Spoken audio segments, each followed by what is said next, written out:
Hello my dear champions, नमस्कार आप सभी लोगों को। स्वागत है आप लोगों का आज के सेशन में। स्वागत है जी आप सभी लोगों का बीएसपी फार्मेसी में, और स्वागत है जी आप सभी लोगों का आज की इस लाइव क्लास में। तो क्या हाल चाल आप सभी लोगों के? आई होप सब लोग बहुत बढ़िया होंगे, बेहतरीन होंगे जी, और एकदम मजे में होंगे। और आज हम लोग हमारे ऑर्गेनिक केमिस्ट्री के महा इंपॉर्टेंट क्वेश्चंस आप लोगों के सामने डिस्कस करने जा रहे हैं। और ये क्वेश्चंस आप लोगों को आपके कोर्स के अंदर ये पीडीएफ तो मिल ही जाएगा। साथ ही साथ बेटा जी जो क्रैश कोर्स वाले बच्चे हैं, डिजिटल मास्टर बाकी कोर्सेज के लिए तो ठीक है, बट इस बार अभी के लिए, क्योंकि इस सेमेस्टर में सब बहुत कम समय मिला है आप लोगों को एग्जाम को लेकर के, बहुत सारी चीजें आप लोगों के साथ में गलत भी हुई है। तो आप लोगों को जो क्रैश कोर्स वाले बच्चे हैं, जिन्होंने क्रैश कोर्स अभी बाय किया है रिसेंटली में, तो उन सभी को, चाहे डिजिटल कोर्स हो, मास्टर कोर्स हो, क्रैश कोर्स हो, हर कोर्स के अंदर ये महा इंपोर्टेंट क्वेश्चन का पीडीएफ प्लस इसका पीडीएफ सॉल्यूशन भी अपलोड किया जाएगा। ठीक है प्यारे बच्चों, तो आप सभी लोग कोई भी परेशान ना हो, कोई भी दिक्कत में ना आए, कोई भी परेशान ना हो, कोई भी समस्या ना आए, तो आप सभी लोगों को चीजें हम लोग प्रोवाइड कराते रहेंगे। उसके अलावा इन क्वेश्चंस को सोल्व भी आप लोगों को कराया जाएगा, तो आप लोग बिल्कुल भी परेशान मत होइएगा बेटा जी। तो चलिएगा बिना समय को व्यर्थ करते हुए स्टार्ट करते अपने आज के सेशन को। और अगर जो आप सभी लोगों को मेरी वॉइस और मेरी वीडियो क्लियर हो तो फटाक से चैट सेशन में कंफर्म कर दीजिएगा, जल्दी से चैट सेशन में कंफर्म कर दीजिएगा बेटा जी, अगर जो आप लोगों को मेरी वॉइस और मेरी वीडियो क्लियर हो। चलिएगा आ जाइएगा। सबसे पहला क्वेश्चन हमारा क्या है प्यारे बच्चों? यहाँ पर जो सबसे पहला क्वेश्चन है हमारा वो है explain kinetics, order of reactivity of alkyl halide, stereochemistry and rearrangement of SN1 and SN2 reaction. अगर जो मैं इसको शॉर्ट फॉर्म में बिल्कुल सरल भाषा में बोलूं तो सिंपली हमसे SN1 एंड SN2 रिएक्शन के बारे में बात की कि SN1 रिएक्शन क्या होती है और SN2 रिएक्शन क्या होती है, उसे हम लोगों को कंप्लीटली एक्सप्लेन करना है।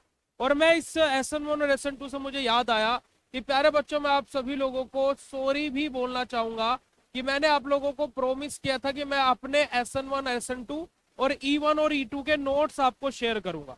मैं आज उन नोट्स की जो इमेजेस है वो आपके ग्रुप में भी डलवा दूंगा। इस क्लास के जस्ट 10 मिनट बाद आपके ग्रुप में वो इमेजेस आ जाएगी, तो आप लोग देख लीजिएगा। अगला क्वेश्चन है प्यारे बच्चों हमारे पास में, right what is isomerism, explain structure isomerism with example. Isomerism क्या होता है और स्ट्रक्चर आइसोमेरिज्म क्या होता है, उसे एग्जांपल के साथ में हम लोगों को एक्सप्लेन करना है।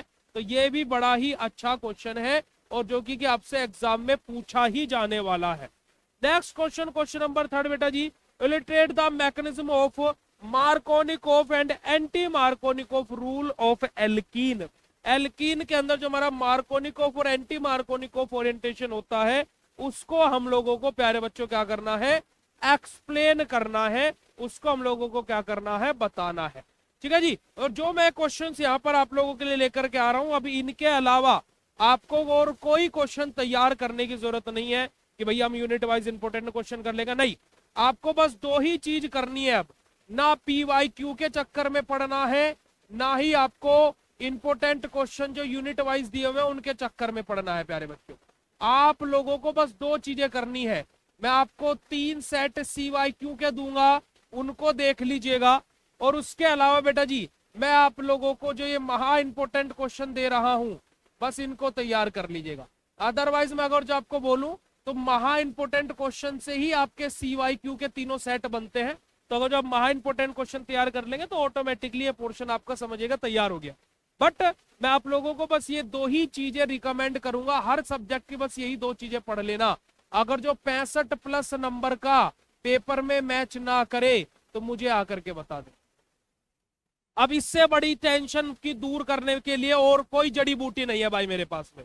ना आपको प्रीवियस ईयर क्वेश्चन पेपर पढ़ने की जरूरत है, ना ही आप लोगों को इंपोर्टेंट क्वेश्चन जो यूनिट वाइज मिले हुए हैं उनको पढ़ने की जरूरत है। आप बस दो चीजें पढ़िए, एक महा इंपोर्टेंट क्वेश्चन और एक CYQ। और महा इंपोर्टेंट क्वेश्चन और CYQ भी मत पढ़िए, मैं पढ़ाऊंगा।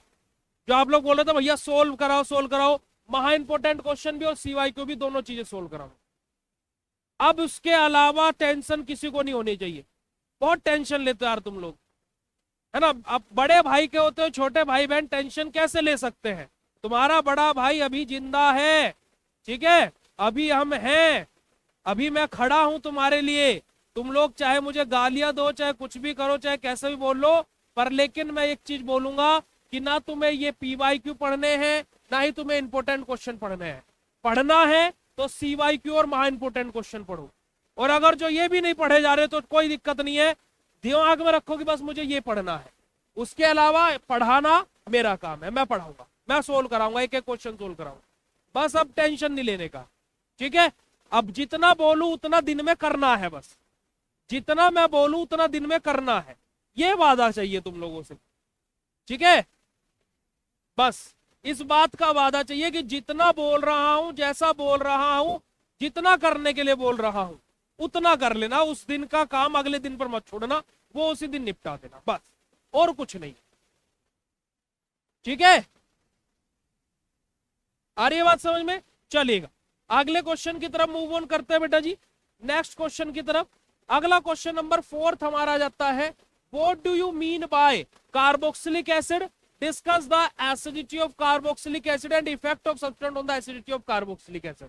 ठीक है जी, वहीं पर ही हमारा 5वां क्वेश्चन है, E1 and E2 reaction, discuss kinetic order of reaction and rearrangement of carbocation, elaborate factor affecting E1 and E2 reaction. तो यहां पर भी वही बात आ गई कि एंटायर E1 एंड E2 के बारे में हमसे पूछ लिया गया, ठीक है जी, E1 एंड E2 के बारे में हमसे पूछ लिया गया। ओके, आगे बात करते हैं बेटा जी हमारा, outline the mechanism of Cannizzaro and aldol condensation reaction, कि कैनिजारो रिएक्शन और एल्डोल कंडेंसेशन रिएक्शन के बारे में हम लोगों को बताना है। ऐसे हम लोगों से अगला क्वेश्चन है, डाइंस क्या होते हैं, 1214 additional mechanism, addition mechanism of conjugated dienes क्या होते हैं, ये आप लोगों से क्वेश्चन पूछ लिया गया है। आगे बात करते हैं बेटा जी, नेक्स्ट मूव करते हैं क्वेश्चन नंबर 8 की तरफ, elaborate basicity effect of substance on the basicity of aliphatic amines with suitable example, कि एलिफैटिक अमाइंस होते क्या हैं, क्या इफेक्ट प्रोड्यूस होता है एलिफैटिक अमाइंस की बेसिसिटी के ऊपर सब्स्टिट्यूएंट का। अब यहाँ पर अगर जो आप लोग देखोगे बेटा जी, तो यहाँ पर ये वाला क्वेश्चन मैंने आपको टॉप 5 में लिखवाया हुआ है। अगर जो आप लोग देखोगे बेटा जी, ये वाला क्वेश्चन टॉप 5 में लिखवाया हुआ है, ये भी टॉप 5 में लिखवाया हुआ है। उसके अलावा पहले नंबर वाला क्वेश्चन भी टॉप 5 में लिखवाया है, और ये भी, है ना। जो यहाँ पर 10 क्वेश्चन मैंने बताए, उसमें से 5 क्वेश्चन मैं ऑलरेडी आपको टॉप 5 क्वेश्चन बता चुका हूं, है ना। आप लोगों को याद होगा, आज दिन में भी बताया था, उस दिन भी बताया था, जब हम ऑर्गेनिक के प्रीवियस क्वेश्चन पेपर डिस्कस कर रहे थे। तो प्यारे बच्चों, मैं आप लोगों को ऐसा नहीं है कि बहुत सारे बच्चे बोलते तो भैया आप तो लिख करके लेकर के आते हो, इधर भी बहुत सारी चीजें सेट है ना, पर लेकिन अब यहाँ पर भी आप लोगों को चीजें पता लग गई, चलेगा जी। उसके अलावा यहाँ पर अगर जो हम लोग आते हैं, और एक इंपॉर्टेंट और महत्वपूर्ण बात जो मैं आप लोगों को पहले भी बताई थी, हम दोबारा से आप लोगों को यहाँ पर बता देते हैं कि आप सभी लोगों के लिए BSP फार्मेसी ऐप पर आज 15 अगस्त के उपलक्ष्य में एक महा ऑफर चल रहा है, जिसमें आप सभी लोगों को 1499 का कोर्स मात्र और मात्र मिल रहा है 999 का, और 2499 का कोर्स मात्र और मात्र आपको मिल रहा है बेटा जी कितने का, 1999 रुपए का। ये ऑफर आज रात 11:59 तक ही वैलिड है, तो आप लोग फटाफट जाइए और 3rd सेमेस्टर के कोर्सेज में एनरोल कर लीजिए, क्योंकि कि आप लोगों के लिए इससे बड़ा ऑफर कभी नहीं आने वाला है। तो ये ऑफर आप लोगों के लिए एंड हो जाएगा, तो आप लोग फटाफट जाइए और कोर्सेज में एनरोल कर लीजिए, और अपनी अगले सेमेस्टर की भी बुकिंग करके रख लीजिए, ठीक है जी। आप सभी लोगों के लिए, बस ऐप वाले बच्चों के लिए ऑफर है, अदर नॉर्मल ऑफर तो सभी के लिए आता है। चलिएगा जी, आगे बात करते हैं बेटा जी हमारा नेक्स्ट, जो कि 2 मार्क्स के क्वेश्चन के बारे में बात करें, तो हमारा 2 मार्क्स का क्वेश्चन जो कि बहुत बार एग्जाम में पूछा गया है, पहले नंबर पर ही हमारा लिखा हुआ है, इंडक्टिव इफेक्ट से क्वेश्चन पूछ लेता है बेटा जी। हमारा क्वेश्चन पूछ लेगा, right structure and uses of aliphatic amine, कि हमारा सॉरी एम्फेटामाइन, एम्फेटामाइन का स्ट्रक्चर एंड यूजेस के बारे में पूछ लेगा। IUPAC नेम से हमारा क्वेश्चन पूछ लेगा, जैसे कि कैसे पूछेगा, या तो हम लोगों को बेटा जी स्ट्रक्चर दे देगा और हमसे क्या बोलेगा कि भैया इसका नाम लिखो, इसका क्या लिखो, नाम लिखो, या फिर हम लोगों को नाम दे देगा और हमसे पूछ लेगा कि क्या भैया इसका स्ट्रक्चर बनाओ। तो दोनों तरीके से IUPAC नेमिंग पूछ लेता है। What is Victor Meyer test, Victor's Meyer test क्या होता है, इसके बारे में बात हुई है बेटा जी। अगला क्वेश्चन है define structure and uses of chloroform and ethyl alcohol. Chloroform और इथाइल अल्कोहल का स्ट्रक्चर एंड यूजेस पूछे हैं। जरा मैं यहाँ पर एक स्ट्रक्चर बना रहा हूं, आप लोग बताइएगा कि क्या ये स्ट्रक्चर क्लोरोफॉर्म का है क्या। ये यस और नो में आंसर करेंगे बेटा जी। इसका ए वाले का जो मैंने स्ट्रक्चर बनाया, क्या ये स्ट्रक्चर क्लोरोफॉर्म का सही है या गलत है। और इथाइल अल्कोहल के बारे में बात हुई है, तो क्या ये स्ट्रक्चर इथाइल अल्कोहल की सही है या गलत है। यस और नो में आंसर कीजिएगा चैट सेशन में फटाक से बेटा जी। ठीक है जी, फटाफट बता दीजिएगा बेटा। रिजल्ट को लेकर के अगर जो हम लोग बात करें तो रिजल्ट आपका 20 या 21 तारीख तक आने की संभावना है। जो आपका रिजल्ट आएगा वो 20 या 21 तारीख तक आने की पूर्णतः संभावना है। चलिएगा जी, अगला क्वेश्चन देखेगा राइट अबाउट डाई एल्डर रिएक्शन। अब देखिए बेटा जी, ये क्वेश्चन में बड़ा ही बच्चे भी कंफ्यूज रहते हैं, पर लेकिन इस क्वेश्चन को मैं अगर जो करूं तो भगवान से प्रे कीजिए कि भैया ये क्वेश्चन हमारा 7 नंबर में आ जाए, भैया ये क्वेश्चन 2 नंबर में ना आए, 7 नंबर में। और मैं भी आप लोगों के साथ में प्रे करता हूं। क्यों मैं ऐसा बोल रहा हूं, क्योंकि बेटा जी ये क्वेश्चन आपका एक पेज में खत्म हो जाएगा और 7 नंबर हर एक बच्चा कंफर्म पाएगा। और एक पेज में 7 नंबर मिल जाए, सोने पर सुहागा हो जाए। समझ रहे हो नहीं समझ रहे हो, समझ रहे हो कि नहीं समझ रहे हो बेटा जी। एक बच्चा बोल रहा है सर आप कभी गलत नहीं हो सकते। बेटा मैं जानबूझ करके गलती कर देता हूँ कि तुम्हारे कॉन्सेप्ट सही हो सके, है ना, कि हमने कुछ इस कदर मोहब्बत तुमसे निभाई है ना, कि हमने कुछ इस कदर मोहब्बत तुमसे निभाई है, खुद को गलत बता करके तुम्हें सारी चीजें सही कराई है। ठीक है जी, तो बेटा जी इस बात को ध्यान में रखिएगा कि मैं कभी कभी स्ट्रक्चर्स आपको कॉन्सेप्ट आता है नहीं आता है, आपको चीजें पता है नहीं पता है तो गलत भी बना देता हूँ, ताकि तुम एकदम भैया यहाँ CL नहीं आएगा ऐसा। तुम अगर तुम्हें पता होता स्ट्रक्चर जब तुम बोल पाते ना, अब तुम्हें पता है स्ट्रक्चर जब तुमने बोला ना कि हाँ भैया सही है ना। बहुत सारे बच्चे ऐसे भी हो जाते हैं कि ऊपर पहले का ही ऐसा आंसर आ गया तो हम भी ऐसे बोल देते हैं। बहुत सारे बच्चे ऐसा भी करते हैं। ठीक है, अरे बात समझ में चलेगा। तो बेटा जी ये ऐसे ऐसे क्वेश्चंस को प्रे करना कि भैया ये आपने 2 नंबर में लिखवाया 7 नंबर में आ जाए, और आया है 1 या 2 बार। अगला क्वेश्चन बेटा जी व्हाट इज सिरसिफ रूल, है ना, डिफाइन ओजोनोलाइसिस। तो ये हमारे क्या है बेटा जी, हमारे 2 मार्क्स के क्वेश्चन से हैं। और ऑर्गेनिक केमिस्ट्री में ज्यादातर 2 मार्क्स के क्वेश्चन का है बेटा जी, 7 और 10 मार्क्स से ही बनते हैं। और ये आप लोगों का कंप्लीट ऑर्गेनिक केमिस्ट्री के महा इंपोर्टेंट क्वेश्चन है प्यारे बच्चों, जिनका PDF सॉल्यूशन आपके कोर्स के अंदर आज रात तक अपलोड हो जाएगा। उसके अलावा आप लोगों का जो आज का कोटेशन है वो फुल हो गया है, यानी कि अब आज आप लोगों की और कोई क्लास नहीं होगी। और आप लोगों को कल 2 टेस्ट देने हैं, मैं आप लोगों को पहले क्लियर कर देता हूं। ऑर्गेनिक का जो टेस्ट आपका चलेगा बेटा जी, अभी लिख लीजिएगा, फिर बोलोगे कि भैया हमें तो पता ही नहीं लगता है। इसका टेस्ट का कोई नोटिफिकेशन नहीं आता है, मैं पहले ही बता देता हूं कि टेस्ट का किसी प्रकार का कोई नोटिफिकेशन नहीं आता है, ऑटोमेटिकली टेस्ट स्टार्ट हो जाता है, हम लोग इधर से शेड्यूल कर देते हैं। अब देखो यही तो मेरे ऊपर इल्जाम लगते हैं। अभी देखो तुमने कहा बोल दे भैया पहले से अपलोडेड है, मैंने 1 महीना पहले अपलोड किए हुए PDFs। अब बच्चे बोल देते आप तो कुछ देते ही नहीं, ये दिक्कत है ना। चलो thank you so much, love you बेटा जी, बाय बाय, शुक्रिया, नमस्कार, जय हिंद। और रात को 9 बजे तक आपका इसका PDF सॉल्यूशन आपके कोर्स के अंदर अपलोड हो जाएगा। अब आराम से रेस्ट करो, आप लोगों को जो क्वेश्चंस बताया अपने कल की टेस्ट की तैयारी करो। मिलता है आप लोगों से फिर कल पॉसिबल हो पाया तो, क्योंकि कल तो जन्माष्टमी है ना। कल भंडारा है हमारी तरफ से, फ्री भंडारा हम लोग कर रहे हैं, तो उसकी वीडियोस भी आपको मिल जाएगी। हम सेवा बहुत करते हैं, सेवा भाव है ना, सेवा भाई इतना है पर्याप्त है, बाकी सब सेवा में जाना चाहिए। ठीक है जी, और फिर कल शाम रात को पूरा अच्छा एक और इंसिडेंस आपको बताते हैं। पिछली साल जन्माष्टमी थी 26 अगस्त को, इस साल जन्माष्टमी है 16 अगस्त को। तो 26 अगस्त का एक छोटा सा इंसिडेंट हम आपके साथ में शेयर करेंगे पिछली साल का। हमारे गांव में, क्योंकि हमारे घर पे हमारे छोट माधव हैं, लड्डू गोपाल जी हैं, और वो उनकी पूरी की पूरी टीम है 5 लोगों की, मतलब कि वो 5 लोग हैं हमारे घर में पूरे। लड्डू गोपाल है ना, एक एक का नाम माधव है, एक का नाम गोपाल जी है, एक का नाम राधा है, कहना है ना जी। तो ऐसे करके टोटल 5 लोग हैं ये हमारे घर में, जिनके मतलब कि जिनकी वजह से शायद सब कुछ इतना स्मूथली, इतना सारी चीजें हो रही है।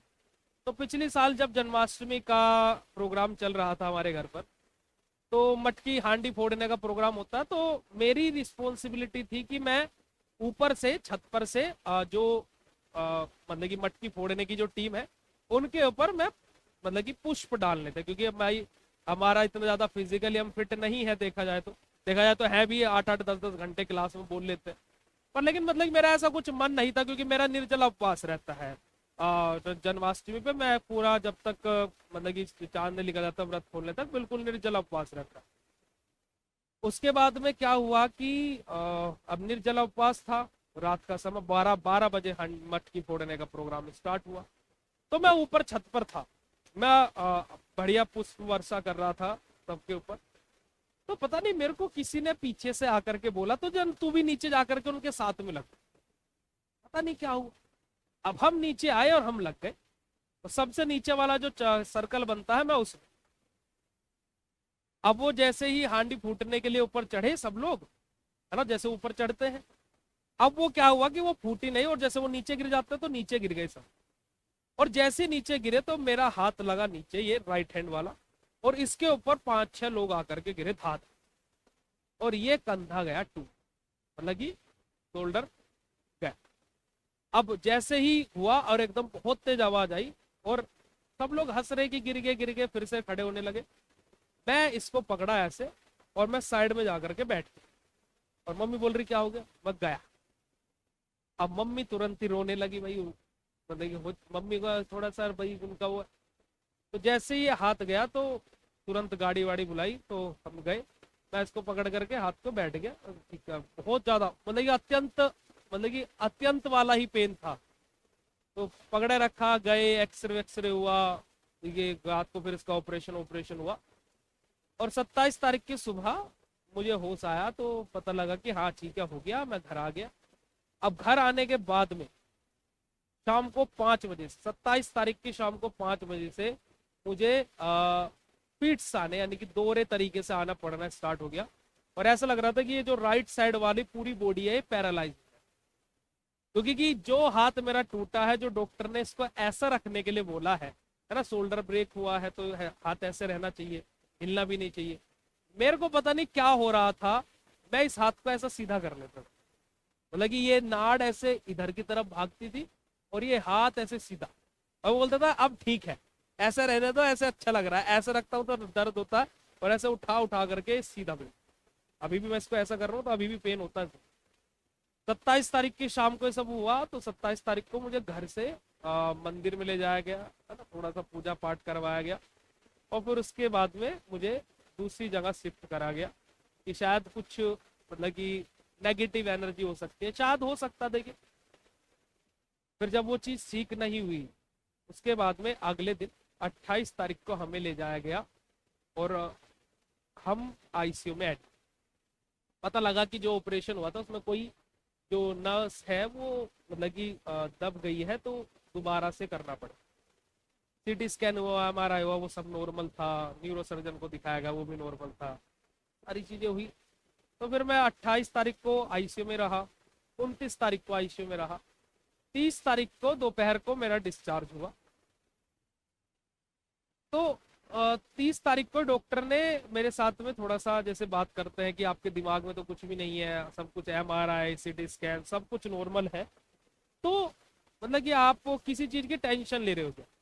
अब मेरे दिमाग में था कि मैं ना बताऊं किसी को, पर लेकिन मेरे को जब डॉक्टर ने पूछा, क्योंकि डॉक्टर्स को पता रहता है भाई कुछ ना कुछ टेंशन है, क्योंकि ऐसे तो नॉर्मली तो इतना ज्यादा कुछ होता नहीं, उन्हें तो पता ही है बीमारी क्या। तो उन्होंने बोला देखिए आपका टेस्ट सब नॉर्मल है, आप भी मेडिकल फील्ड से, तो आप ही बताइए टेंशन किस चीज।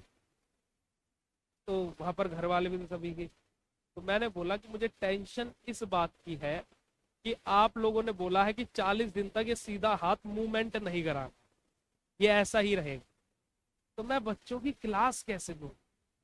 फिर बच्चे क्लास में, मैं बच्चे गाली देंगे, चैट सेशन में आकर के गालियां देंगे, बच्चे प्ले स्टोर पर नेगेटिव रिव्यू दे देंगे, बच्चे कोर्स में नहीं आएंगे, बहुत इज्जत खराब हो जाएगी। मैं 40 दिन तक अगर जो ऐसा रहा तो मेरे बच्चों की क्लास कैसे हो? तो डॉक्टर ने बोला नहीं नहीं कोई दिक्कत नहीं है, आप लेफ्ट हैंड से भी कर सकते हो। उन्होंने मुझे समझाया, बेसिकली मेरा दिमाग समझ गया कि हाँ लेफ्ट हैंड भी तो है। जब 30 तारीख की शाम को एक बच्चा मिलने के लिए आने वाला था, वो अलीगढ़ से आया हुआ था मेरठ मिलने के लिए स्पेशली मुझसे, उसको पता नहीं था कि मेरे साथ में ऐसा हो गया। और बोला था मैं अभी हॉस्पिटल से डिस्चार्ज हुआ एंड मैं अभी आपसे शाम को मिल लूंगा। वो सुबह का आया हुआ था, शाम को मैं उससे 7 बजे रोड पर ही मिला हूँ, उसके साथ में फोटोज वोटोज भी हैं। तो रोड पर मिला हूँ, मेरा हाथ पे पट्टी बंधी हुई है, मैं ऐसे नॉर्मली टी शर्ट और हाफ पैंट पहन करके उससे मिल लिया, ठीक है चल। वो बच्चा चला गया, उसके नोट्स उसको गिफ्ट मिल गए, चीजें चीजें हो गई, चल। अब मैं 31 तारीख को लाइव में खड़ा हुआ, अब 31 तारीख को मैं पढ़ा रहा हूँ और उल्टे हाथ से मैं लिख रहा हूँ और कुछ लिखा ही नहीं जा रहा। अब भाई रिएक्शन लिखे तो कैसे लिखे, कैसे क्या करे भाई, समझ में नहीं आ रहा। अब उसके बाद में 31 तारीख को थोड़ा सा दिमाग खराब फिर हुआ कि ऐसे तो काम नहीं चले, है ना, और ऐसे खड़े खड़े बोलता रहो तो भी नहीं काम चलेगा। फिर 1 तारीख को हमने इस राइट हैंड में, 1 सितंबर को मैंने राइट हैंड में पेन पकड़ा और यहां तक पेन जाता था और लिख रहा हूं, तो अत्यंत पेन हो रहा हाथ में पर, लेकिन ले लो लिखना है। 1 तारीख को फिर और दिमाग खराब हुआ कि लिखा ही नहीं जा रहा है, ये इस पट्टी की वजह से हो रहा। तो उसमें ऐसा था कि एक यहाँ से शोल्डर पे से ऐसे बनती थी और एक इधर से आती, तो मैं सोचा थोड़ा शोल्डर वाली हटा करके पढ़ा। 2 तारीख को मैंने शोल्डर वाली हटाई और ये हाथ ऐसे फिर लिख रहे हैं, थोड़ा सा ठीक लिखने लगा। 2 तारीख को छोड़ करके 3 तारीख को बोला पट्टी गई भाड़ में, बच्चों को पढ़ाएंगे। मैं पेन किलर खाई और पढ़ाना सीखा। और उसका आज थोड़ा सा नेगेटिव फीडबैक ये है कि ये हाथ अगर जो ज्यादा ऐसे या फिर ज्यादा तेज घुमा लेते तो पेन होता है आज। पर लेकिन चीज ये है कि इस फील्ड को लेकर के और इस प्लेटफॉर्म को लेकर के और आप लोगों के लिए मैं हमेशा पूर्ण समर्पित रहा। मतलब कि ये हकीकत है जो मेरे दिल से बात निकलती है कि आज तक बच्चों की तरफ से शायद वो नहीं मिल पाया जो मैं एक्सेप्ट करता हूं या फिर जो मुझे मिलना चाहिए था। पर लेकिन मैंने आज अगर जो मैं अपनी आत्मा से, मैं अपने आप को शीशे के सामने खड़ा करके अपने मन से क्वेश्चन पूछे कि तूने कभी किसी बच्चे के साथ गलत किया, तो मेरा मन आवाज देता है कि नहीं तूने कभी किसी के साथ गलत नहीं किया। उसको लेकर के मुझे आज खुशी होती है कि 3 साल से आज तक का दिन है कि कभी किसी बच्चे के साथ में गलत नहीं, ना गलत किया है, ना गलत सुना है और ना गलत सुनेंगे, क्योंकि गलत है नहीं तो सुनेंगे नहीं, है ना। पर लेकिन एक चीज है कि हमेशा आप लोगों के लिए करने का सोचा है, हमेशा आप लोगों को चीजें प्रोवाइड करने का सोचा है ना। तो अब बस आप लोगों को एक ही चीज बोलूंगा बेटा जी की जी जान लगा दो, जितना कर सकते हो उतना कर डालो, मेरे लिए मत करना, बस अपने माँ बाप जो कर सकते हो, जितना कर सकते हो, जितना तुम में दम है, जितना भी तुम में जोर है लगा दो। अब समय है अभी ये, क्योंकि कि अगर जो तुम ये सोच रहे हो कि नहीं ये वो कि पास होने से तो पास हो गए जो तो ऐसा हो जाएगा, पास हो गए तो वैसा हो जाएगा, पास होना इज नॉट आवर टारगेट। अगर जो सोच ही चपरासी बनने का रहो तो कभी भी अफसर नहीं बन सकते हो। अफसर बनने का सोचो तो घटपिट करके चपरासी आराम से बन जाओ। अगर तुम सोच ही पास होने का रहे तो बैक आना लाजमी है, उसमें कोई गलती नहीं है किसी की भी। पर तुम सोच 90% का रहे हो तो घट पिट करके 85, 80, 75 आ ही जाने, जबकि इतने कम नहीं होते। तुम सोच 90% का रहे हो तो 85, 83 पर आराम से आ जाएंगे। पर तुम सोच ही 75 कर रहे हो तो बेटा जी 75 वालों की बैक आती है, 76 वालों की बैक आती है, जिनके 76% भी रहते हैं ना उनकी भी बैक रह जाती है 1-2 नंबर। तो आप लोग छोटा मत सोचा करो, है ना, ये बात आप लोगों को ध्यान में रखनी है। बेटा देखिए एक बैच तो आज से ही स्टार्ट हो रहा है ना। पर लेकिन जो आप लोगों का है वो आपका जब एग्जाम जिस दिन खत्म होंगे आप लोगों के लिए आपके एग्जाम से 2 दिन बाद ही एक और नया बैच स्टार्ट हो जाएगा। तो जैसे आप अभी ये जो बैच अभी ऐप पर है, आप इसको ज्वाइन कर रहे हो, कोई दिक्कत नहीं है, आप इसको ज्वाइन कीजिए, अपना बैच बाय कर लिया, कोई दिक्कत वाली बात नहीं है। जो आपका न्यू बैच लॉन्च होगा, आपको ऑटोमेटिकली वो हमारी रिस्पॉन्सिबिलिटी है उसमें शिफ्ट कर देगा। ठीक है, ठीक है जी। तो ये चीज है ना, मैं ये सोचता हूँ कि मेरा कंपटीशन वो है, मेरा कंपटीशन है, आप लोगों को लगता है कि वो अच्छा वो अच्छा, मेरे अकॉर्डिंग जो अच्छा है आप उससे पढ़ो, बस आप पढ़ो। मेरा ये टारगेट है। मेरा टारगेट ये नहीं कि मैं उसको नीचे दिखाऊं और मैं ऊपर हूं, नहीं। मेरा टारगेट ये कि मैं कैसे 100% दूं। और दूसरा टारगेट ये है कि आप लोग पढ़िए, आपको जहां से अच्छा लगे आप वहां से पढ़िए, पर आप पढ़िए ये। ठीक है, चलिए, तो इस सेशन को यहीं पर ही एंड करते हैं। अभी जन्माष्टमी आ रही थी तो इस वजह से वो इंसिडेंट याद आ गया। ठीक है, और इस वजह से मैंने छोटी सी कहानी आप लोगों को बता दी, जो कि एक बहुत सुनहरा पन्ना है हमारी जिंदगी का, जिसको बताते हुए भी गर्व फील होता है कि जो 40 दिन का ट्रीटमेंट था वो 4 दिन में उठा करके फेंक दिया गया। और फिर हुई भी चीजें, क्लासेस आज भी डली हुई है। वो पहले सेमेस्टर में क्लास हो रही थी, उस टाइम पर थर्ड में भी हो रही थी, तो वो पट्टी बांध करके आज भी क्लासेस डली हुई है, ऐसा कुछ नहीं कि हम बना रहे हैं। ठीक है, चलेगा। लव यू ऑल बेटा जी, थैंक यू सो मच। मिलते हैं आप लोगों से नेक्स्ट सेशन में, तब तक के लिए बाय, शुक्रिया, नमस्कार, जय हिंद। और all the very best for your test, जो कल आपके होने वाले हैं और जो परसों आपके होने वाले हैं। और फिर परसों शाम को हम मिलेंगे और आपके टेस्ट के रिजल्ट के साथ में, और फिर बताएंगे कि आप लोगों ने क्या सही किया है, क्या आपको इम्प्रूवमेंट करना है और किन किन पॉइंट्स का आप लोगों को ध्यान रखना है। ठीक है, चलिए, thank you so much, love you बेटा जी, शुक्रिया, नमस्कार, जय।